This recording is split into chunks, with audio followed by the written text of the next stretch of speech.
of the point where the line y equal 3 minus half x cross the x-axis. Wherever the lines cross the x or the y-axis, this is a 0 for x, 0 for y, just the same. So if you look at this, see the x-axis right here. When the line crosses the x-axis, y is always 0. And when the same line crosses the y-axis, x is 0. So it's like opposite to each other. Where y is 0, the graph crosses the x-axis, and where x is 0, it crosses the y-axis. So you have to make a note of that.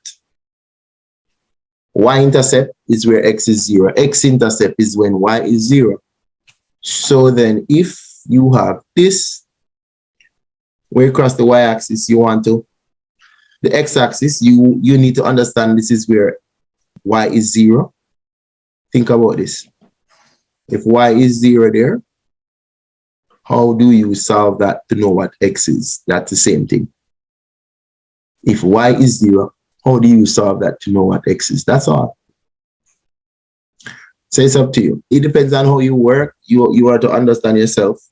So I'm going to take all of this just to make it easier for what I'm doing. Put all of that on the other side so it becomes positive a half. I'm just saying with x, and it is equal to 3. So definitely I'm seeing that x is equal to 6. It's like you're saying half of x is 3. What is x? 6. Straight up. So, but the question is a coordinate. So a coordinate is a x and a y combined. So this is 6, 0. Because every x intercept, y is 0. And every y-intercept, x is 0. They have to note that. That's why we use it here. It was a 0. We put the 0 where the y is, right there. And we were able to pick up what x value matches with it. That's all. So on the other hand, so I was saying that, just remember that when you cross the x-axis, that's when y equals 0. So the coordinate is always going to be a 0 for the y part. That is why you can use that substitution in that. You notice I put the 0 where the y is, and then I solve it for x. That's all. And then I'm going to do the reverse here. When you cross the y-axis is when x is 0. So I need to put the 0 where x is, right there. See that? X is 0 now. So you could see that y is 3. You could see that y equal 3 because half of 0 is just 0. But the question asks for the coordinate, please represent. It says 0 meets 3. As here, D, we're at the D part.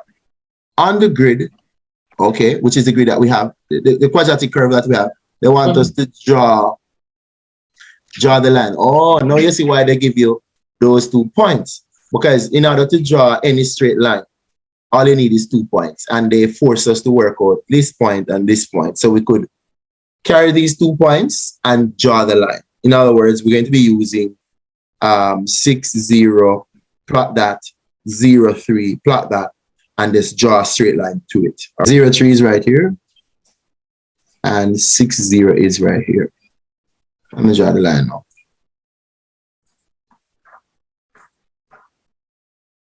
So you draw it from here all the way to there. That's all.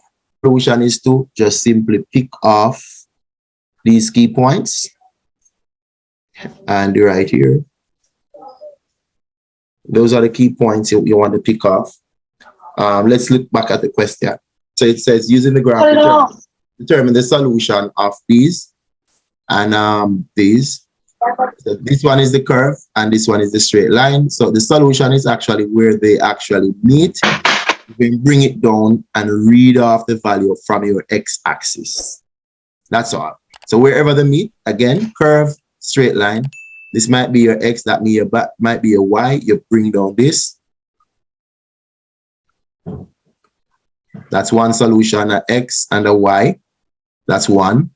X and another y gives another pair. So you'll have 2 pair. You get me?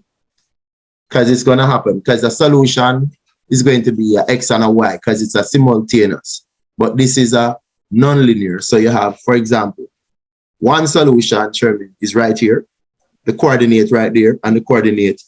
This graph is not, say, drawn very well, but I'm going to have to use what we have, right? So I'm going to say right here, we're going to pick off the coordinate there and work with it, all right? So it's whatever we got right there.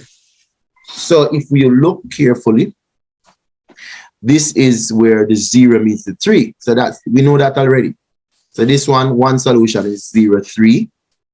That's 1. So that's solution 1. Solution 1, 0, 3.